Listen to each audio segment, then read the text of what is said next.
What if the American dream, the one you worked your entire life for, was quietly slipping away, one tax bill at a time? You've paid off your mortgage, maintained your home, built a life around it. Yet somehow, each year, it feels like you're renting it back from the government. For millions of Americans, property taxes aren't just a line on a bill, they're a threat to security. Retirees, veterans, and working families are watching the numbers climb and wondering how much longer they can hold on. But across the country, something remarkable is happening. From the plains of Kansas to the coasts of Florida, a growing number of states are pushing back, redefining what fairness in homeownership means. Some are capping tax hikes. Others are restructuring entire funding systems. A few are even talking about erasing property taxes altogether. 10 states are leading this quiet revolution, and the question now is simple: is your state next? In Kansas, it started with frustration. Homeowners were opening envelopes each spring and feeling their stomachs drop. The same house, the same income, the same life, but the tax bill was suddenly higher. People began selling their homes just to escape the weight of the next reassessment. Kansas, a state built on practicality and fairness, finally said enough. Lawmakers introduced one of the most aggressive truth in taxation reforms in the nation. The proposal would cap how much counties can raise property tax collections each year, and if local governments want more, they'd have to ask voters directly. It's a measure born out of dignity, not politics. Seniors living on fixed incomes wouldn't have to choose between medication and taxes. Families wouldn't have to drain savings to stay in homes they've owned for decades. In towns like Topeka and Leavenworth, residents are finding their voices again. They're not demanding charity, they're demanding fairness. Because in Kansas, hard work and honesty still mean something, and the people who built their homes just want the system to keep its promise. 1,000 miles west, Colorado is preparing for a defining vote. Property values have surged nearly 50% in some counties, and with them, tax bills have doubled. Families who once dreamed of retiring in the shadow of the Rockies are now reconsidering whether they can afford to stay. The movement there isn't led by politicians, it's being decided at the ballot box. A single yes vote could freeze local property tax revenue unless voters approve an increase. That means no more automatic hikes, no more surprises in the mailbox, and no more sleepless nights wondering what next year's bill might bring. Coloradans have always cherished independence, and this measure embodies that spirit. If it passes, it will restore balance between citizens and the state, giving people back the one thing rising taxes took from them: peace of mind. Further south, Georgia is tackling the problem from the top down. Instead of chasing each individual tax bill, lawmakers are capping how much total revenue a county can collect. It's a small shift in words, but a massive change in philosophy. Even if property values rise, the county's total take can't grow unchecked. Officials would need public approval to go beyond it. This isn't about starving public services, it's about restoring trust. The state already offers school tax exemptions for seniors, saving them thousands each year, but now it's aiming to stop the slow bleed that pushes families out of their neighborhoods without ever moving. Georgians call it a fight against silent displacement, the creeping reality that even if you never sell your home, taxes can still take it from you.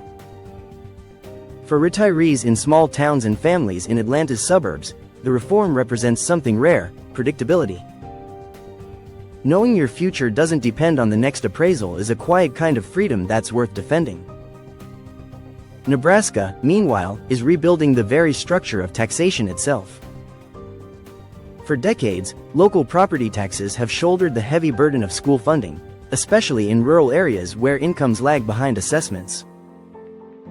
Farmers, ranchers, and retirees have carried that load, asset-rich on paper but cash-poor in reality. Nebraska's leaders are now proposing to shift a portion of school funding away from local property taxes and onto a statewide tax base. It's not just a tax cut, it's a complete rebalancing of responsibility. The goal is to make education sustainable without punishing stability.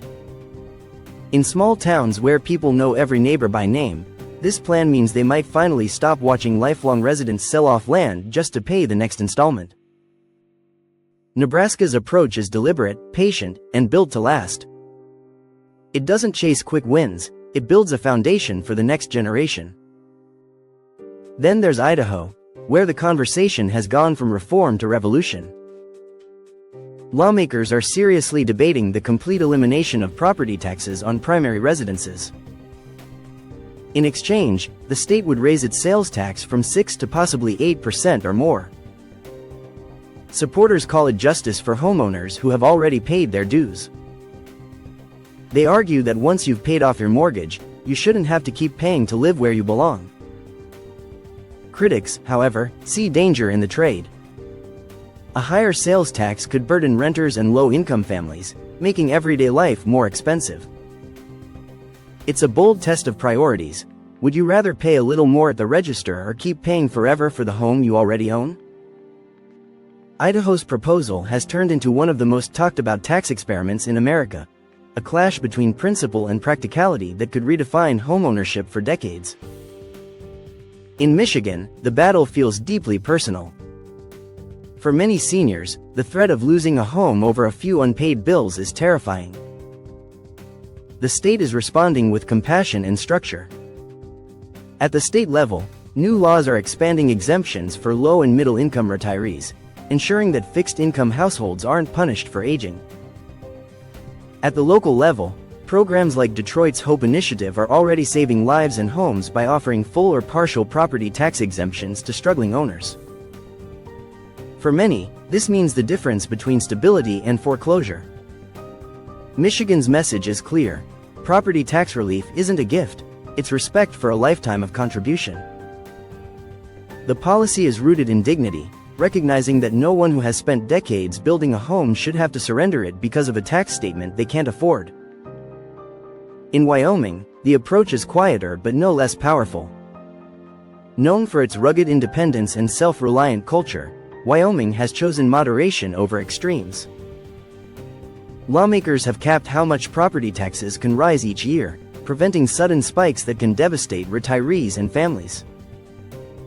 At the same time, the state offers targeted refunds and exemptions for seniors and veterans, returning a portion of taxes paid to those living on fixed incomes. The message is simple: stability matters. Wyoming isn't erasing taxes or undermining public services, it's making them predictable. The beauty of this approach lies in its balance. Homeowners get peace of mind, while schools and communities continue to thrive. It's a reminder that fairness doesn't have to come at the expense of function. Texas, on the other hand, is facing an uproar. Skyrocketing appraisals driven by automated valuation systems have blindsided homeowners. Properties that haven't changed in years are suddenly reassessed at hundreds of thousands more than before, pushing annual bills far beyond reach. In some counties, homeowners describe it as being punished for living in the same house. Lawmakers are now crafting proposals to cap annual appraisal increases and introduce more transparency into how values are calculated. Texans are demanding that human judgment, not algorithms, determine what fairness looks like.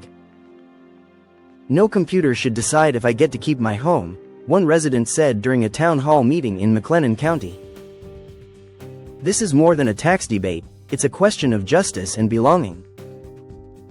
For Texans, property rights are sacred, and now, the right to stay is becoming part of that fight. Florida's story feels different. In the Sunshine State, where millions move to retire, lawmakers are focused on compassion through expansion. The state is building on its existing homestead exemption, the law that protects a homeowner's primary residence from excessive taxation, and widening its reach. The new plan gives deeper cuts to seniors, veterans, and residents with disabilities, reducing taxable home values and lowering bills by thousands each year. For retirees living on fixed incomes, the relief is more than financial, it's emotional. It means being able to plan their golden years without fear of losing the home they worked for. Florida already limits how much a property's taxable value can rise annually, but this new reform doubles down on empathy. It reinforces the state's promise that people who came for peace and sunshine can actually stay to enjoy them. And then there's North Dakota, the state that could make history.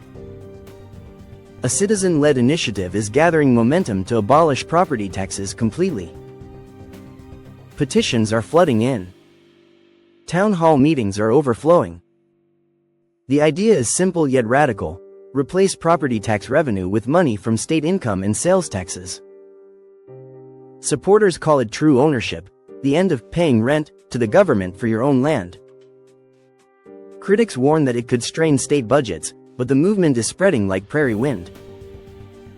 Residents argue that ownership should mean ownership. Once you've bought your land, your home, and your peace, you shouldn't lose it to rising assessments.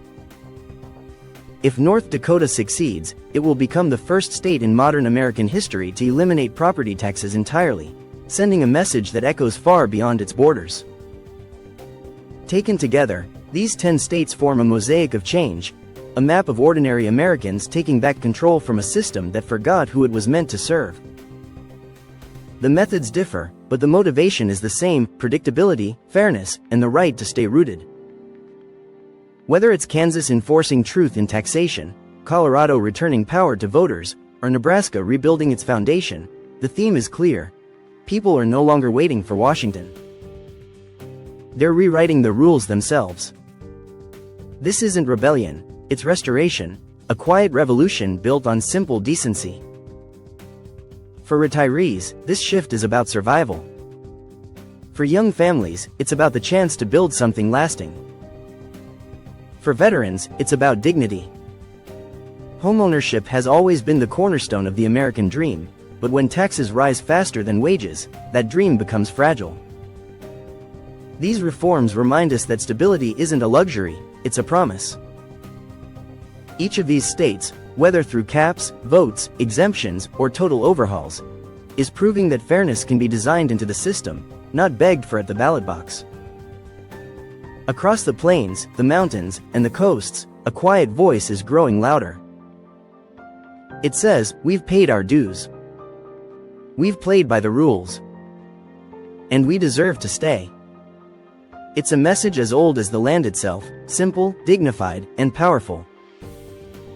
The movement doesn't belong to one party, one generation, or one income bracket. It belongs to every homeowner who's ever opened a tax bill and felt fear instead of pride. Change is coming, not through outrage, but through persistence, through people who believe that fairness should not be negotiable. So the next time you check your mailbox and see that envelope waiting, know that you're not alone. From Kansas to North Dakota, from the rocky peaks of Colorado to the sun-soaked streets of Florida, people are standing up for stability, for dignity, and for the right to call a home their own, without fear of losing it to a number on a page. This isn't the end of the American dream. It's the fight to protect it. If you found this video helpful, take a moment to like, share, and subscribe. Your support helps more homeowners discover the facts and the hope behind these reforms. Stay tuned for our next episode as we continue to track the states reshaping America's retirement future. Because the dream of homeownership doesn't have to fade. Together, we can make sure it endures.